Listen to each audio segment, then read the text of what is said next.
নমস্কার বন্ধুরা, আমার চ্যানেলে আপনাদের স্বাগতম। আজকে আমি সর্ষে ফুলের বড়া নিয়ে আপনাদের সামনে আসছি। সর্ষে ফুলের বড়া বানানোর জন্য ফুলগুলো আমি এইরকম করে নিয়েছি। এই ফুলগুলো আমি বেছে ধুয়ে নিয়েছি। এই বড়ার মধ্যে দেওয়ার জন্য এখানে আমি 1 কাপ মটর ডাল ভিজিয়ে রেখেছি। এগুলি আমি আদা বাটা করে নিয়েছি। এই যে দেখুন, এইরকম একদম ফিনিশিং করি নেই, কারণ আদা বাটা করলে ক্রিস্পি হয়। এই যে এখন এগুলি দিয়ে দিচ্ছি। এখন এর মধ্যে আমি দিয়ে দিচ্ছি 2 চামচ চালের গুঁড়ো, আর দিয়ে দিচ্ছি সামান্য বেকিং সোডা। সেই সঙ্গে দিয়ে দিচ্ছি ছোট্ট 1 চামচ চিনি। এখন আমি দিয়ে দিচ্ছি পরিমাণ মতো লবণ।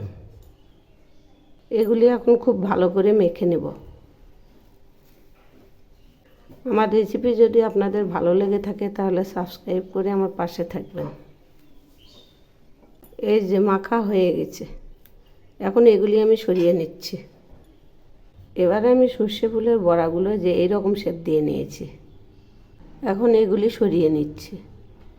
এবার কড়াই বসিয়েছি, কড়াইয়ে তেল দিলাম। তেল গরম হয়ে গেছে, এখন আমি একে একে বড়াগুলো ছেড়ে দিচ্ছি।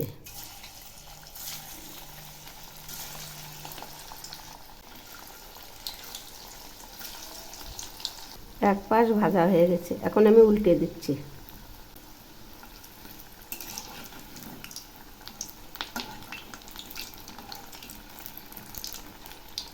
বড়া ভাজা হয়ে গেছে, এবার আমি নামিয়ে নিচ্ছি। এভাবেই আমি সবগুলো বড়া ভেজে নেব।